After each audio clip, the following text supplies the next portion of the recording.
special Mother's Day edition of Is This a Great Game or What? And it's exciting because we have actually the son of a professional women's baseball player who played in the league that was made famous by A League of Their Own. Right, Helen Candaele. Mm-hmm. And then we have Christian Arroyo, whose mother, Kimberly, well, is just known for being maybe the best baseball mom of all time, catching his pitches while she was pregnant. And hitting ground balls to him when she was 8 months pregnant. So we've got two amazing guests that are going to be joining us to talk a little Mother's Day. Obviously, this is ahead of Mother's Day, so a friendly reminder to all of the men listening, go get your wife or mom a gift right now so you don't leave it for Sunday morning. All right, so let's take a look. So we've got Mother's Day coming up this Sunday, and it makes me think of your wife, my mom, and the amazing surprise that she gave that would be an 11-year-old Jeffrey. We were in Canada, in Toronto, visiting family. We actually saw a baseball game up there, and we were driving home. Now, typical of a kid that age, I'm not looking at street signs. I'm not looking at highway signs. I don't know where we're going. I thought we were heading down back to Maryland. Needless to say, we are driving from Toronto to Boston. We're in the car, and Mom had executed and set up this entire day for me to go to my very first game at Fenway Park, which was magical. Anybody who has been to Fenway or Wrigley or one of these famous parks, or any ballpark at that matter, you remember the moment you walk out from the concourse and the field opens up in front of you, and it's magical. So they say, go get this envelope in the back of the car. I grab it. I hand it up to Mom and Dad. They say, no, you have to open it. We're driving. I open it, and there's 4 tickets to see the Boston Red Sox take on the then Tampa Bay Devil Rays, August 9th, a day game in Boston. Right, and let's be clear, I had nothing to do with this. I bought the tickets for the game. Your mother set up the rest through Dr. Charles Steinberg. Tell us what the highlight of your day was at Fenway. Oh, I mean, among many highlights. It was really magical. I think being able to go inside the Green Monster and sign my name, that was really cool. Being able to shout play ball on the field. I actually have photos that my mom put together from that day. She made that, oh gosh, how old am I? 20 years ago almost. And I still have that in my basement because it was such a beautiful day. Right, and we walked across the field out to the left field Green Monster, and you looked at me, 11-year-old Jeffrey Kurkjian, and said, Dad, pinch me. I can't believe that I'm here. And you're right. Right before the game, it was the ceremony at the time. They still have it. Right before first pitch, some kid comes out and yells, play ball, and that was you. How about your mom, my grandmother, Nena? Any great Mother's Day stories? I have a million of them. Of course, your grandmother, Nena, my mother, was the greatest mom. She was the greatest wife. She was the greatest grandmother of all time. She took her boys to every game. She drove us to every Little League game. She never missed anything. She was the most supportive mother ever. She never missed one of my high school basketball or baseball games. She even came to one of my old dog basketball games. I was like 61 years old, and my 90-year-old mother came to the game. So after the game, when we're driving home, she looks at me and she goes, you made 22 shots in a row. Wow. Now, I had to tell her, Mom, I didn't make 22 shots in a row. And she said, well, I counted pregame. You made 22 in a row. She was counting layup lines. I made 22 layups in a row, and it was so adorable. I had to tell her, though, Mom, that's nothing to brag about, that I made 22 straight shots in layup lines. But Nena, of course, was born in England.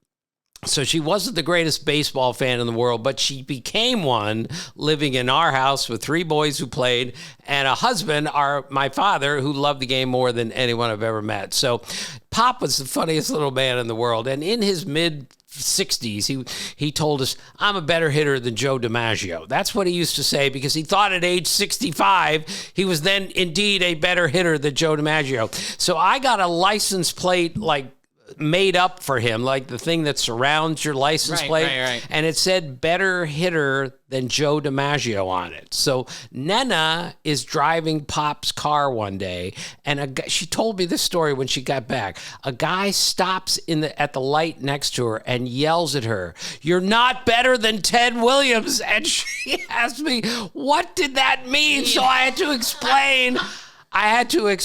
The whole Joe DiMaggio, Ted Williams, better hitter than. It didn't go over her head, but I think she looked at her son and said, like, what is wrong with you? Also, again, Jeff, growing up in England, she was a cricket player, not a baseball player, because they didn't play baseball back then. So the only time I ever saw Pop raise his voice at Nena was during the 68 World Series. We're at the dinner table watching the World Series, and Nena says, God bless her, Nena says, I think the cricket bowlers throw harder than a major league pitcher throws. And Pop put his fork down and he said, Joy, no bowler throws harder than Bob Gibson. Do you understand that? It's the only time I ever saw my father raise his voice at my mother. God love her. She took care of all of us in every way, including baseball. A big shout out to all of the baseball moms out there, but let's get to our takeaways for this week in baseball. All right, the Twins won 12 games in a row, Jeff, and they have a dynamic bullpen. They have scored barely enough runs, but just enough. And as you know, Jeff, they had this thing going there. Their celebration after a big home run was to throw a bag of sausages at the players on the team. That was their home run celebration in the dugout. But now that they finally lost a game on Sunday, they're going to go get some new sausages, but continue. I mean, I've never heard of this. I've seen, samurai swords and big old, necklaces around their neck. Grocery carts. Right, grocery carts, but not a sausage being tossed at each other. Well, you have some experience. You dressed as a sausage in Milwaukee, right? You ran as a sausage. Right. All right, Jeff, look, I refuse to repeat this, but now that you've asked, all right, I ran in the sausage race in 2010 in Milwaukee. It was or whatever year it was the worst experience of my whole life. I get there, and I think they're going to let me win because I'm the baseball writer who's going to run as a hot dog. So they put me in the hot dog outfit, and it just overpowers me. It's way too big. I asked them, do you have anything in a breakfast sausage, something smaller? And then the guy actually looks at me, the guy in charge of the race, and he says, these costumes, they're built for bigger people, and you're not very big. Hey, thanks. Right. I wasn't sure about that. So long story short, I finished dead last. I am so bad because I don't even know how to run in this. It's like running with a beach umbrella opened up in the middle of a tornado while I've been drinking. That's what it felt like when I was trying to run in the hot dog suit. I finished so poorly and so slowly, they had to rush me off the field because the next inning was about to start. So that was my experience at the hot dog race. Well, I know you've spent a long time, storied career as a baseball writer, but did you hear the new baseball job that's open? No. Mr. Met. Oh, the Mets have posted a director of baseball mascot operations. And quite frankly, a lot of people sent it to me, ironically, being that I was the mascot at Syracuse for 4 years. I like to think that, this podcast and the radio show in Philly and being a dad of a dog and a baby is going to keep me busy enough. Not really time for that. But, I mean, you have stuff on your resume now. Maybe this is a retirement job for you. Jeff, Otto the Orange, you were great at that. I spent $50,000 a year for you to go to college to dress up in an orange suit. Thank you for bringing up such an unpleasant subject. Why don't you give me a paper cut and pour lemon juice in it? We're closed. All right. Can we please get Billy Crystal on as a guest? Yes, please. We got to do that. If Billy Crystal, by some miracle, listens to the show... Miracle Max, right? Please come on the show. You are one of my dad's favorites, one of my favorites as well. So that's just our desperate plea. All right, a couple other things. The Orioles are red hot in their last 7 games through Sunday, they had allowed a total of 8 runs. So they're a takeaway. They're not only good, lead the league in home runs, they're getting better because their pitching is getting really, really good. Speaking of great pitching, Jared Jones of the Pirates has made 7 major league starts. He's got 5 walks and 50 strikeouts. No pitcher since the mound was moved to its current place in 1893 has ever had 5 walks and 50 strikeouts in his first 7 starts. That's how good Jared Jones has been. And your team, Jeff, the strikeout rate is still wildly out of control, and it really worries me. Keep this in mind. This week, your Phillies team won a game in which they struck out 18 times. They won a second game in which they struck out 17 times. So now 12 times this year, a team has struck out 15 or more times in a game and won the game. 12 times already. It happened a total of 10 times in the 2007 season. So it just shows you how much things have changed, how much the strikeout rate has gone up over the last 17 years. And the last thing, Jeff, and you were an umpire as a kid. I was an umpire as a kid. We both love umpiring. It's a very difficult job. I saw something in a major league game the other day that I have never seen in 45 years of covering and basically 60 years of understanding what I'm watching.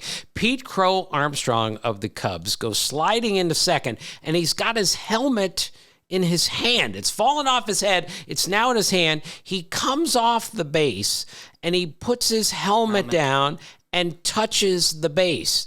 And the umpires called him safe because his helmet was in contact with the base. So I've never seen this before. I called one of my umpire experts, Richie. This is what he does for a living. He told me he's never seen that play. So I said, he's got to be, what is he, out or safe? He said he should have been out on that play. Yep. If the Mets had reviewed it, they would have called him out, but it is not covered in the rule book, Jeff. 8.01C is the closest thing to an explanation. But this is why we love baseball so much, is that something happened that no one has ever really seen before. Well, and from the umpire's perspective, right? You like a piece of equipment is touching the bag, so he should be safe. However, imagine this. Now every guy is going to slide headfirst into second, holding his helmet out first. Right. It gives him an extra, 8 inches. And just for context, if you're the catcher and the ball rolls away from you, and you use your mask to rake it back in, that's a penalty. Yep. That's an error. That's a violation. You can't do that. I don't understand why you can do it with your helmet at second, but you can't do it with your mask at home plate as a catcher. Who is our game changer of the week this week for you? Luis Arraez is our game changer. Again, he was a 2-time batting champion, 1 in each league, and the Marlins, who are in big trouble, traded him to the Padres, got a really nice haul in return, but Luis Arraez goes to San Diego, and he's the closest thing Padre fans have seen to the greatest Padre ever, Tony Gwynn, because Luis Arraez puts the ball in play. Through Sunday, he had gone 49 straight plate appearances without a strikeout, which is unheard of, basically, in today's game. Plus, since the start of the 2021 season, he has batted .333 total. Freddie Freeman's next on that list at .326. That's how great a hitter he is. He puts the ball in play. Byron Buxton, his teammate with the Twins a couple of years ago, came up to me. I was asking him about Arraez, and he goes, yeah, he comes in, he's like the most humble kid in the world, one of the best guys you'll ever meet. He comes in the clubhouse every day, and he goes, I'm going to get 3 hits today. First at bat, I'm going to hit a line drive double to right center. And Buxton says, and then he goes out and occasionally does exactly what he told us. He said, it's not that easy of a game. The Padres are way better now because they've got another really good hitter in their lineup to hit in front of Manny Machado and Tatis and Bogarts and the rest. Yeah, maybe we should call it the team changer of the week because he's going to make a huge impact in San Diego. All Arraez, believe me, they're a much better team. our Kurkjians, and I love that people contribute to Kurkjians, whether it's on social media at GreatGamerWhat or at GreatGamerWhat.com. You can always submit a question. Our Kurkjians are the little ins and outs of baseball, the things that make us love this game so much. Right, and you asked me about a Kurkjian, right? You said, Dad, what about the Marlins-Rockies game when you looked at that line score? Yep. Well, I looked at it, and then I looked again, and I said, I have never seen this line score before in my life. The Rockies got 5 runs in the top of the first and didn't score for the next 8 innings. The Marlins did not score for the first 8 innings and then scored 5 runs in the bottom of the ninth. So the 5 followed by 8 zeros and 8 zeros followed by a 5. That line score has never happened in the history of baseball. And for fans of the show, you can't call that number either. 5-0-0-0-0. Right. We did have another phone number this week, which I can't tell you about, but I haven't called it yet. But there was a line score that looks just like a phone number, and we have to be careful with that. Got so excited when the Rockies scored 5 runs in the top of that inning because we had said that in every game this season, to that point, they had been losing at some point of every game. And he texted and said, what are the chances that they lose this game, right? Because you go up 5-0 in the top of the first, more than likely, and we could get Sarah Langs on this, what is the % chance that they lose? It has to be like 1% chance if you go up 5-0. Yeah. And the Rockies finally broke the streak. Yep. They didn't trail in a game after 31 consecutive games to start the season.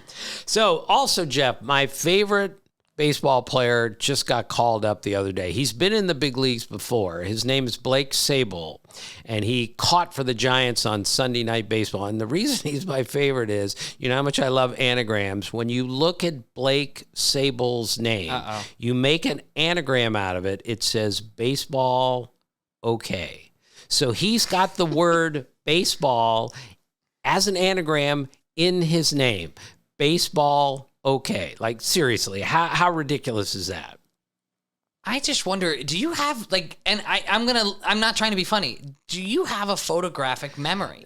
Because your recall is unbelievable, but then when you talk about making all of these anagrams and stuff, that's like next level stuff. Right, Jeff, look, I don't have a photographic memory. It's selective retention. I only remember the things that I'm interested in. And as we've been over this, I'm only interested in like 2 things other than my family, baseball and basketball. So those are the things that I can remember. But if you ask me to remember all the presidents in order or the Supreme Court justices or what the dining room looked at when we went in and visited the other day at that lady's house, I don't know any of that. But my mind is trained to see things and to keep an eye on them. You remind me of Kevin Malone from The Office, who can't do math unless it's related to food. So they'll be like, what's 1/3 of 100? He's like, I don't know. And he's like, if you have 100 pounds of ice cream and you ate 1/3 of it, how many pounds do you have left? 67%, right. All right, so speaking of walks and strikeouts, the Dodgers had a game the other day where they walked 8 times against the Diamondbacks and didn't strike out once, which is unbelievable that you can play a 9-inning game these days without striking out. So it's the first time in 12 years that a team had 8 walks in a game and didn't strike out. The Rangers had an amazing game this week, Jeff. They got shut out, and they had the bases loaded twice in the game with nobody out. And didn't score and were shut out in the game. The last time that happened in any major league game was 1958 when the Cubs and Cardinals played. It's almost impossible to get shut out, bases loaded, nobody out twice in the same game, and they are the defending world champs. I mean, at that point, runners left on base numbers are going to be huge for them. You would certainly think so. So Ellie De La Cruz, who might be the most exciting player in the game now, he's on a pace as of the other day to hit 40 homers and steal 100 bases. Wow. He stole third base, Jeff, 7 times in the month of April. Third base. There was a time no one stole any bases until last year when we started running again. 7 steals in April. The last player to steal third base 7 times in the month of April was Rickey Henderson, the greatest base stealer of all time. He did that in 1988. And you know how much I love, Jeff, you know how much I love names. So Cole and Keaton Winn, W-I-N-N, are pitchers in the major leagues. Last name Win, W-I-N-N, that they lost on consecutive days. So a guy with the last name Win lost on a Friday and then a Saturday. Win, lost, right. And the Astros called up for the second time Trey Cabbage. So we now have, as of last year and now this year, we have a guy named Cabbage playing in the major league. So again, since I have nothing else to do with my life, what did I come up with when Trey Cabbage came back to the big leagues? I am so excited. Did you come up with an all-vegetable league? I needed fruits, too. Fruits and vegetables. It's the all. I all. was going to say, all Veggie Team would be right. tough. Now, I'm going to need. It's like your order at Subway. All right, Peaches Graham is the catcher. Trey Cabbage is at first. I must say I couldn't find a second baseman, so I had to take Dick Green and Trent Green, both of whom were second basemen with last name Green. So they're the Greens. So that's my only way to get through that. I think I'll give you that. Sean Berry is the third baseman. I had to use Joe Bean, who knew, at shortstop, which means I couldn't use Billy Bean or the other Billy Bean in the outfield because I needed a shortstop, Joe Bean, and my outfield is Kyle Garlick. Yeah. Chet Lemon, and of course, Darryl Strawberry. Right. And I have Mike Leake as a pitcher. And Rocky Cherry as my second pitcher. That's what I do with my free time, Jeff. Aren't you so proud of your dad? I am so proud. But I have to say, it's been really neat to see people comment and add on. So if there's a fruit or vegetable player that you think maybe Dad has missed, maybe another reliever out of the pen. We only have 2 pitchers on this team. It's going to be a really long season with only 2 pitchers. I would be thrilled if someone could find a fruit and vegetable that I couldn't find. And it's my goal, Jeff, on this podcast to have a team. No matter how stupid it is, we're going to have a team every week. I've had one 4 weeks in a row. So next week, I already got in mind what I'm going to do. Oh, really? Oh, I have a couple, too, that have been from social media. So if you want to add one, greatgameorwhat.com, you can do it there. Right. And Jeff, on this date yesterday, Willie Mays turned 93 years old. So happy birthday to the greatest player that I've ever seen. And I'm old enough to have seen Willie Mays pretty darn close to his prime. And for me, this is only my list, after Babe Ruth, he is the greatest player of all time. When Willie Mays came to Major League Baseball, Jeff, in 1951, the game had never seen anybody that was this combination of power, speed, and defense all rolled into one. And I believe, and I'm way in the minority on this, that 73 years after his debut, he remains the greatest combination of power, speed, and defense ever. He's the only player ever to have a 300 career average, 300 home runs, and 10 gold gloves. He stole well over 300 bases. He's one of the greatest base runners I've ever seen. And I once asked Johnny Bench about him. And Johnny Bench said, oh, Willie Mays, greatest player ever. He said he was magical. He was perfect. And Felipe Alou, who was one of his teammates, said Willie Mays was too good. That's how good he was. Now, Willie was a very funny guy. So in one offseason, Bill White, who was his dear friend, who was on the Cardinals at the time, Willie said, come on over for dinner. This was in the offseason. So Bill White comes over for dinner. And Bill White brings with him Bob Gibson, who at the time was the best pitcher in baseball, certainly the best pitcher in the National League. So they get to Willie's door. And it's Bill White, and Willie opens the door and says, Bill, great to see you. And he says, who's that with you? And Bill White goes, Willie, it's Bob Gibson. Bob Gibson wore glasses when he didn't pitch. And he had his glasses on, and Willie didn't even recognize a guy that he had faced a million times. And Willie looked at him with that beautiful voice. He goes, wait a minute, Bob, you wear glasses? And Bob goes, yes, I wear glasses, Willie. He goes, you're going to kill somebody if you don't wear them when you pitch. What are you doing? So happy birthday to Willie Mays. And also on this date, Jamie Moyer, who won over 200 Major League games, he pitched a shutout at age 47. So he passed Phil Niekro as the oldest man ever to pitch a shutout in a Major League game. So Digger Phelps, who you met that day at ESPN, Digger Phelps is the father-in-law to Jamie Moyer. Jamie Moyer married Digger Phelps's daughter. So Digger told me the story one night that Jamie's little children, are driving home with him after a game. Because Jamie threw like 80 miles an hour, 84 miles an hour. But he was really good. So finally, one of the kids in the car, while they're driving home, says to his dad, Dad, could you just throw one pitch 90 miles an hour, just for me?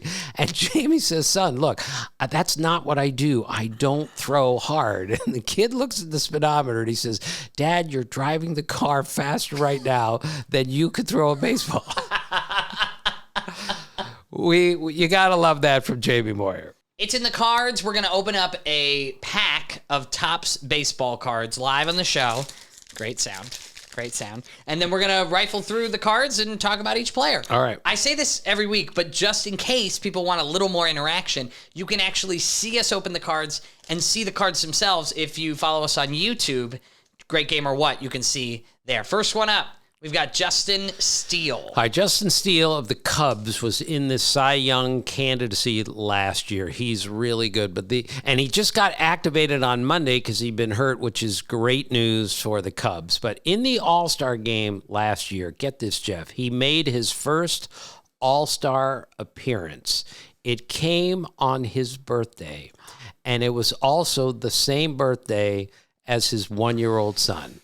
I mean, how great a day is that? You pitch in your first All-Star game, it's your birthday, and it's your son's first birthday. I am so jealous because my wife missed it by 3 hours and 56 minutes for our daughter and I to have the same birthday. Right. Can't help but think she did that on purpose. No, she didn't. And you also would never pitch in the All-Star game. This is true. Byron Buxton. Oh, okay. Byron Buxton has had a lot of leg injuries, but when he's healthy, he's just about as fast as any player in the major leagues. And he's really tall, and he's got these long, beautiful, loping strides. He looks like an Olympic, runner to me. So my hypothetical question for the week, Jeff, is this.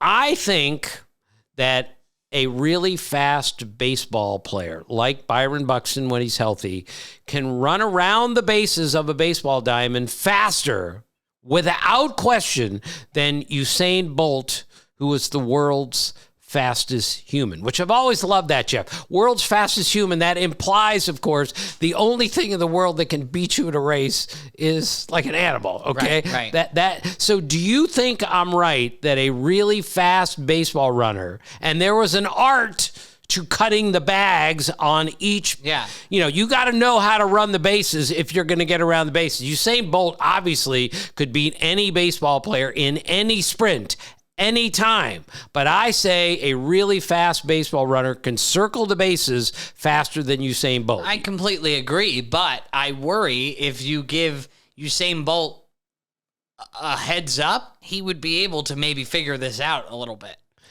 All right, well, I'm going to give him a month to figure it out, and I still think Byron Buxton at his speediest prime is going to beat him around the base. Jeff, I'm telling you, cutting a bag is an art. For sure. Nobody ever cut second base on a triple better than Willie Wilson in the early 80s. I can still picture it in my mind. But it's not like we're asking Usain Bolt to, turn the double play here, right? Jeff, good point. We're not asking him to hit 98 miles an hour. I'm just telling you, base running is hard. All right, we've got Cal Raleigh. Cal Raleigh is a switch-hitting catcher for the Mariners. He's really good behind the plate. He can really throw. And his nickname is and it is a nickname that he fully embraces, is Big Dumper. So I said, I'm told that they call you Big Dumper because your butt's the size of a truck. And he looks at me and goes, yep, that's about right. So he's a beloved character in Seattle because he's a really good player and he doesn't mind being called Big Dumper. Don't forget, this is a family show. Yes. So let's not go into details on that nickname. Dane Dunning. All right, Dane Dunning pitches for the Rangers, the world champion Rangers. And Bruce Bochy told me he was our MVP pitcher last year, the year they won the World Series, because he could pitch in so many different roles. But he wears these incredibly thick goggles. So I finally went to him and I said, Dane, what's the deal behind the goggles? And he goes, well, I have to wear them. He says, because I'm basically blind. He said, I've basically been blind since I was 7 years old.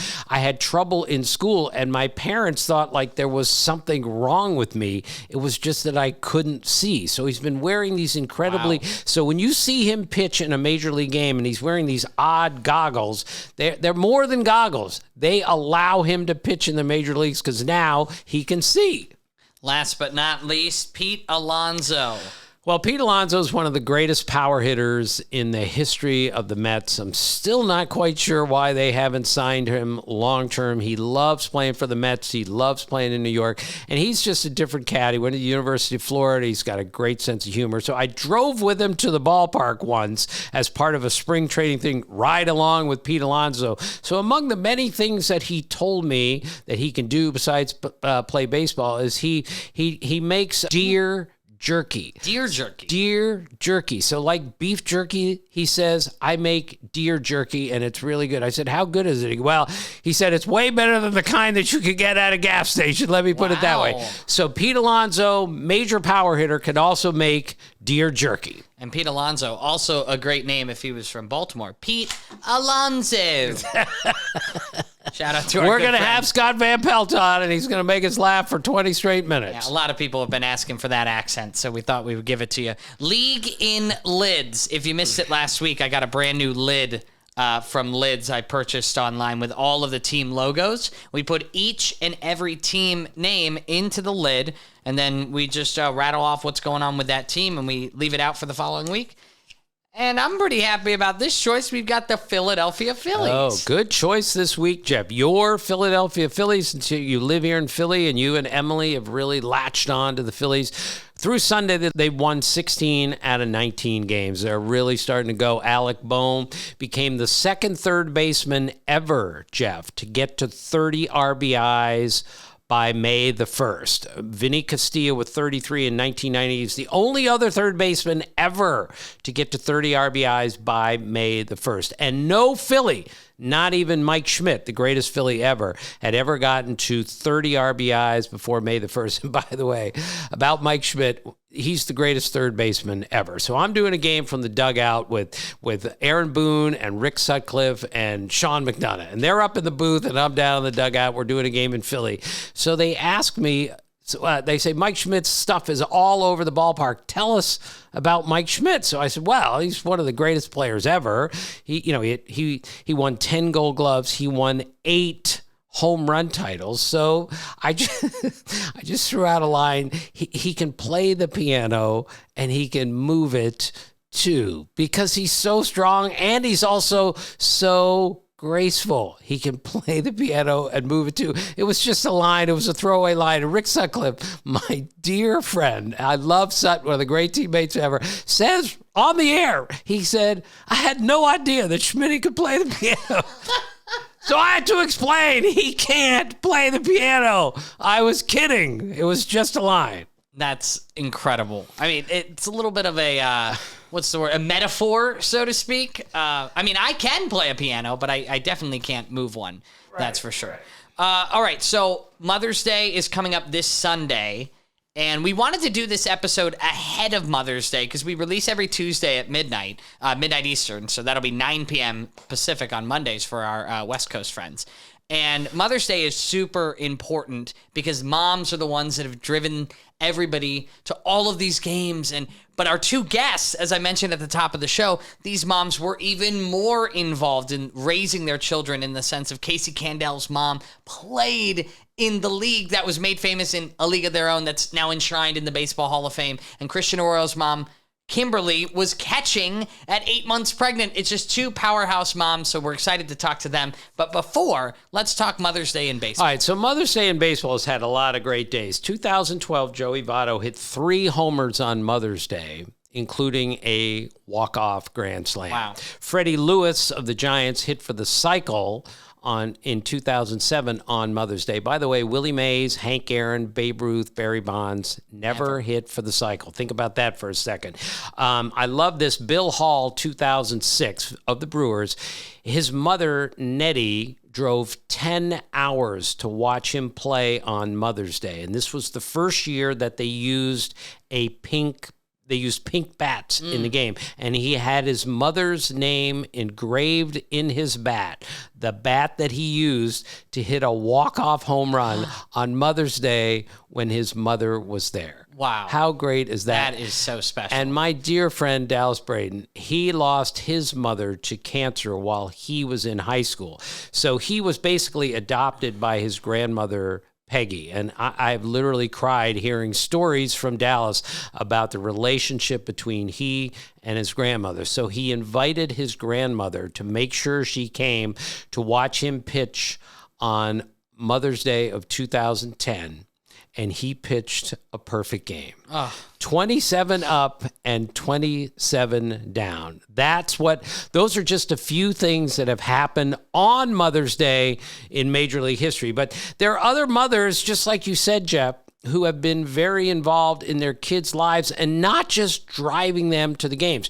Ryan Klesko used to play for the Braves. Big power hitting first baseman, was a good pitcher in high school. And he and his mom built a mound in the backyard, a pitcher's mound in the backyard of their house.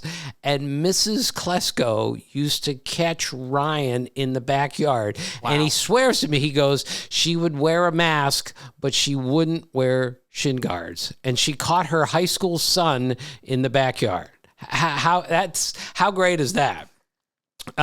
Sean Figgins played for the Angels, a couple other teams, and he could fly. He's one of the fastest players in the league. So I always ask, were your parents athletes? And he goes, oh, yeah, my mom and my dad played on this traveling softball team. It was like a traveling co-ed softball team that beat everyone. And I said, the circus? Yeah.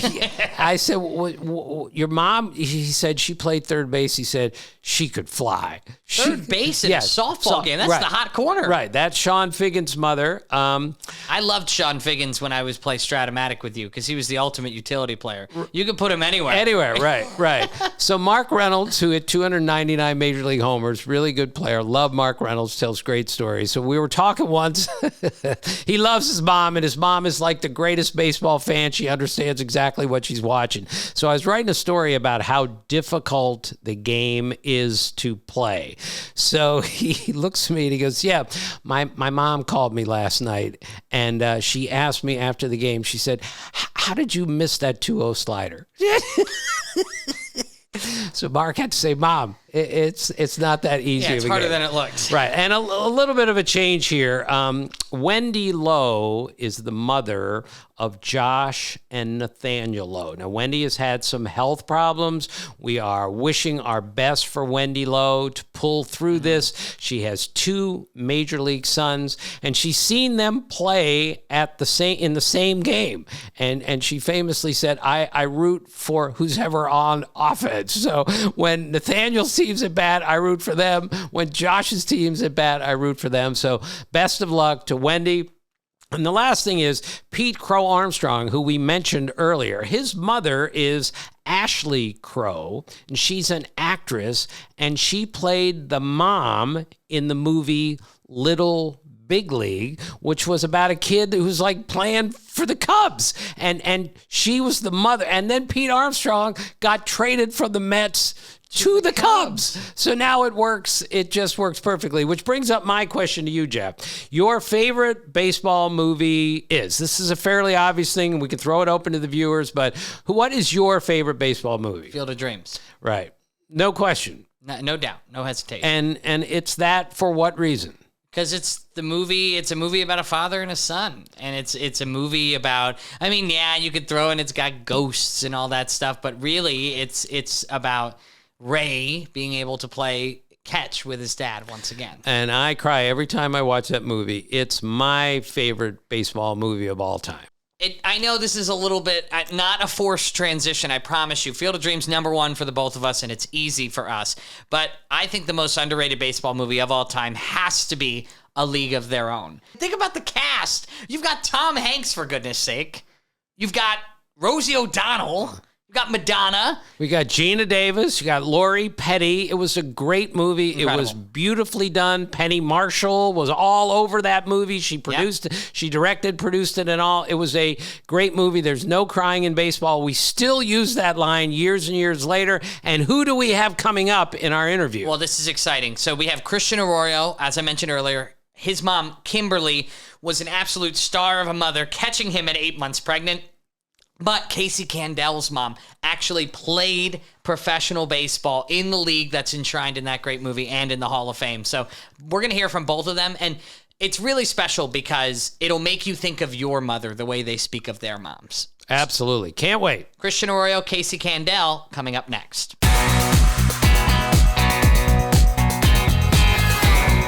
We are celebrating Mother's Day here on Is This a Great Game or What? And we're with Casey Candaele, former Major League player whose mother, Helen, played in the Women's Professional Baseball League years and years ago. Casey, I'm with my son, Jeff. Thanks for joining us today.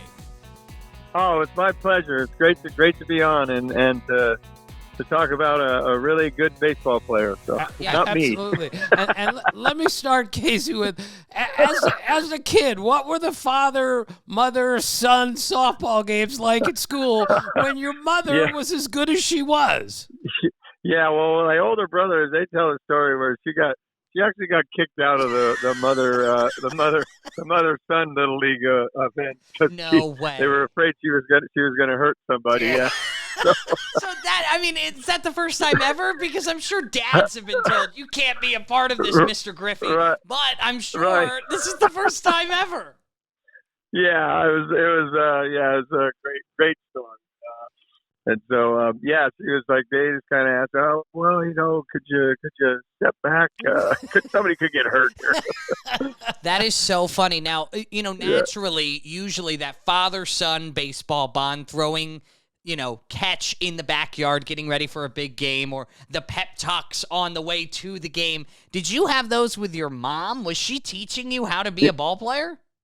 Yeah, I mean, a lot of the mental side. I mean, she was really good with that. I mean, she would play catch. I thought everybody's mom was doing it, hit ground balls, play catch. I was like, oh, yeah, that's what moms do, I guess. And, not till I got older did I realize, oh, that was very unique.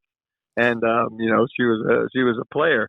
But, she would talk to me as I was growing up and, just about how to handle yourself and how to play the game, and that, you can never have a bad day of hustling. So, you know what, you don't have to it doesn't take any talent to do that. So those were the kind of things she instilled in me growing up. Right. Casey, how old were you when you understood that your mother was a player and that you could see that she was really a player? I'd say 9, 10, but, I didn't realize she didn't ever talk about being in the league, not until my brother, kind of got into the documentary thing and kind of started asking her questions about it. But she used to say when I was growing up, I played baseball too. And I said, baseball, Mom? You didn't play baseball. You played softball. It's like, girls play softball. She's like, no, we were in a baseball league. I was like, what do you mean? A professional league? I was like, no, you were. Come on. But, it all was true. So it was like, it was pretty cool. Casey, I have to ask because, this league is enshrined in the Baseball Hall of Fame as it should be, but also in cinema, A League of Their Own is one of my favorite movies of all time. In watching that movie and then comparing that to stories from your mom, was it pretty accurate? Because it seems like that lifestyle was pretty incredible and the movie documented it pretty well. Yeah, I mean, she used to say about the road trips, that it was like they were on the road, on the bus. Sometimes, the bus would break down, but they would take long road trips. And, the kind of the grind and everything was, it was pretty true to life as to what they went through. I mean, I would assume that, in real life it was probably a little bit more difficult, but during that time it was pretty unique. And so, I asked her who she was like in the movie, and she said, "Oh, I was like the Madonna character." I go, "Mom, it's not all the way May, no." Well, I'm sure they had a better third baseman than Rosie O'Donnell over there in the hot corner. Right. Now, right. Casey, you had a good major league career. You played for 9 years, 3 different teams. Did your mom ever call you after a game and even offer some advice as to what you were doing? Did she come to a bunch of your games? How did that go? Yeah, she came to a lot of games, but she could never watch because she was always concerned about how I was going to do, and rightfully so, because I was very mediocre. But the only thing I remember, her coming down on the field and kind of picking up my bat for the first time, and she was saying, like, "You swing this little thing?" She's like, "This isn't even very. This is too light." And I was just, it used to, it made me laugh because she's like, "You need a heavier bat. What are you doing?" Right. But Casey, yeah, she would travel around. It was great. Casey, your mom was once called the Ted Williams of women's baseball. Yeah. I mean, pretty lofty. I guess no one ever called you Ted Williams along the way, though, correct? No, but that's a pretty tough one to live up to, Like, man, right. Yeah, kind of the Ted Williams of women's baseball, like that, no chance. Right. Your Aunt Margaret, actually played in the same league. Is that correct? And tell us about her. Yeah, she played second. My mom played center. She played second. I think Marge was a little older, and my mom had gone down to see if she could, make a team, and she made it. And then I think her father sent Marge down there to go down and take care of Helen. So they both ended up, I think, briefly on the same team, and they both played together. So yeah, it's pretty amazing. She's just, hey, go down there and make the professional league with your sister and just play with her. So let's go down there and take care of her. So yeah, she went down and she was good enough, and they both played for a while. That's exactly what happens in the league of their own. The sister goes with the sister and says, "All right, well, yeah, you can come too." Right. Yeah, right, exactly. Right. The documentary, you've seen that how many times, Casey? Oh, quite a few. I have it. My brother did it, so he gave me one. Oh. Now, was that his idea to do it? Did others jump in and say somebody's got to do something about this, given how great your mom was? I think he was talking to my mom and his friend Kim Wilson, who did the documentary with him. They just started asking her questions. Then they found out there was a reunion every year of the league, and so they ended up going to that and then getting all kinds of stories, and then ended up getting footage and just did the whole documentary on it. So, I mean, it was something that really nobody had known about or anything. Just they were still getting together as a organization, the AAPGL, I think, and they would have their reunions every year, and then he kind of went to one of them and did some interviews. So it was kind of really cool. That is so special for them to be able to revisit that time and have a documentary to prove it. Right. And Casey, very, very cool. You did out-homer your mother in your major league career and her professional career. It's 11-7. Did you ever give her a hard time about that? Yeah. I said, my bat's big enough, Bob. It's heavy enough. I out-homered you. And I think she might have stole about 300 more bases than me or something. I don't know. Right. And she was wearing a skirt while she did it. Yes, exactly. Certain skirt. Right. Last thing for me, Casey, and thanks for joining us. On Mother's Day, what's the first thing that comes to your mind about your mother when you think about Mother's Day after all these years? Just everything that she did for her kids and sacrificed, and how she was always there, and making sure that we were taken care of, and she was home when we came home from school, and then she'd go back to work, and just just her all unconditional love, and then I always remember her watching me and how good of an athlete she was, watching me in athletics, and just having a hard time watching just because she wanted it to be so good. So that's always a memory. But all the things that she sacrificed for myself and my brothers. All right, sorry, I forgot to ask, Casey. When you made it to the big leagues and you made your major league debut, did you get a call from her? Was she there for your debut? I mean, what was it like when you actually went to the big leagues for the first time? Yeah, I mean, I was stunned because I wasn't on the 40 man or anything, but and I got called up for Andre Dawson, and that was quite something, because I figured like 80% of Andre Dawson was probably worth 100% of me, but I think he might have said that too. Oh, wow. But I called her, and she was just beside herself with happiness and just reveling in the joy that I had from achieving my goal, and she was very proud, and she didn't get to go because it was in Montreal and she was in California, but when we came out to Los Angeles, she got to come and watch some games, and she got to sit up in the box with Vin Scully and talk to him for a little bit, so that was cool. That is so, so cool. And I'm sure he got a ton of stories from talking to your mom, because it's not just like talking to some rookie's mom. He was talking to a ball player. Right. So it was very cool. Well, Casey, again, thank you so much for joining us and telling about your mom, Helen Candaele, who played in the Women's Professional Baseball League. Happy Mother's Day to all the moms out there, and thank you, Casey, for joining us. Yes, happy Mother's Day to everybody. We're joined by Major League infielder Kurkjian Arroyo. Kurkjian, it's Jeff and Tim Kurkjian. How you doing?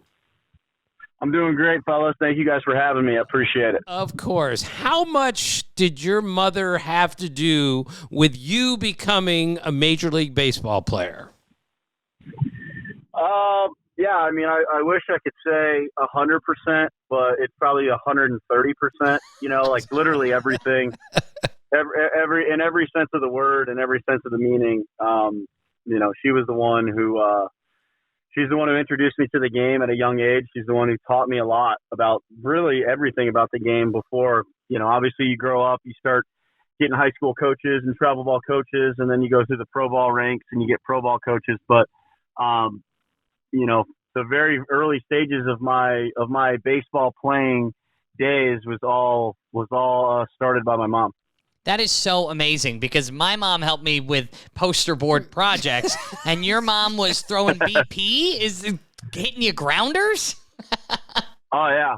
Yeah, no, it gets better, too. I mean, I've told this story before, but I think in the postseason in 21, I talked about this. But, yeah, she was about 7 or 8 months pregnant when she was doing that. So, what? It's kind of hard to understand exactly what that means. My wife and I we just introduced our first child into the world this last off season. So getting to see my wife go through that at the 7 to 8 month, period of being pregnant, I cannot imagine hitting ground balls and throwing BP. Yeah. So I mean, in every sense of the word, like my mom is legitimately my superhero. So, I can't thank her enough. It's cliche to say, but there really are no words to express my gratitude for what she did for me at such a young age and continues to do for me throughout my life. Kurkjian, when you were talking about your wife there, I was going to say careful. Yeah. No, I know. No, I've learned. My wife just had our first in August of last year, and I could not imagine my wife throwing a baseball now, and she had a baby 8 months ago, yet alone at 8 months pregnant. That is such a blessing. Yeah. It was crazy. It was crazy. So, yeah, she's a rock star. I mean, she grinded through it. She, it was insane, and it was good BP. I mean, it was top 10 BP I've ever had in my life. That's and then amazing. Up there, top 5 ground balls. Top 5 ground ball I've gotten in my life as well. So. That's remarkable. Now, when did she stop throwing BP to you, Kurkjian? Because at some point it must have become dangerous, Yeah. right? Yeah, actually, I think she was after that day, to be honest. She was behind the net. She was behind an L screen. But, I mean, I had to have been 13 years old. So I wasn't hitting the ball. I was hitting it hard, obviously, for the age of 13. But it wasn't until probably about high school is when she really was like, all right, I can't really do this anymore, you know? So it was probably my high school year, freshman year of high school is when she allowed me to flip it over to our coaches. It was hard, you know. She still wanted to be very involved, and she was, obviously. But from a physical standpoint, I was like, Mom, you know, it's probably best that we get you maybe outside the cage. I don't need any balls ricocheting off the net and hitting you in the leg or the arm or anything, you had know. to break up with your mom. That must have been really tough. Yeah, exactly. It was funny too, because when I used to pitch when I was a kid, you know, I used to mess around in the backyard, and you know, we used to play catch, and I actually stopped throwing to her a lot earlier because there was a time I threw a fastball that was tracking for her nose, and thank goodness she tipped it with the glove before it hit her, because that would have been bad, and I probably would have never lived that one down. Right. So that was probably about 11. And then, I don't know, she wanted to keep hitting me ground balls, and she kept wanting to throw me BP, and I'm never going to turn that down, especially a nice day with Mom up at the ball field. Oh, that's so special. For you, quickly tell me, what was your mom's background that she was able to do this? Was she a really good player when she was growing up? Yeah, so she actually really didn't play much softball, which is crazy to me. My mom was a really, really good athlete. She came from a very athletic family, but she was a big basketball player, and she's from New Hampshire, so she was a huge field hockey player. She just caught on to things really quick, you know, like throwing a baseball. Like, she caught on to that quick, and then she read the Ted Williams, The Science of Hitting book, and like kind of read it and just was able to understand it, and then she kind of just showed me what to do. And then, you know, I kind of let my natural ability take over a little bit. It was kind of crazy how it all happened. You know, she wasn't like some, you know, all-American softball player or anything. So, but she's a Hall of Fame, she's a Hall of Fame learner. Oh. So I will say that she was really good at teaching me and making it simple, you know, simplifying things. Kurkjian, most moms buy their sons the Hardy Boys books or something like that. Your mom got you the Science of Hitting. How do you explain that? I don't know. Honestly, I got the book when I was really, really young, and she said, listen, she kind of gave me the history. I had known who Ted Williams was, obviously. I was a huge baseball fan growing up as a kid, but she was the first one to introduce to me like a true book about hitting. And I remember seeing it, I was so hooked, you know, and it was just, it's funny because back in the day, like when I was growing up, it was always, you know, step on thin ice, squish the bug, and all that kind of stuff. And those are like the little things that I remember. Obviously, hitting has advanced a lot as far as the verbiage goes and the new technology. And now you can take slow-mo swings in front of cameras and get different ideas of what works for you. But I just remember those literally being like my cues when I was a kid. It was like step on thin ice, squish the bug, you know, and it was just little things that she would always tell me. And little did I know that a lot of the things she was teaching me, she would just read from the book, and then she would just constantly pound into my head. And, you know, I guess it worked out a little bit. So yeah, they did. You know, kudos to her. That's amazing. Now, Kurkjian, when you made it to the big leagues the first time, what was her reaction? And was she at your first game? How did that work? Yeah, so it was 2017. I was with the Giants. I was actually in Sacramento, California. Dave Brundage was my manager, and you're going to San Francisco. And I just remember the first thing that I said was, "Are you effing kidding me?" Or I said, "Are you effing with me?" And I just remember laughing about it because I was like, I thought Brundy was messing with me. He had a really good sense of humor.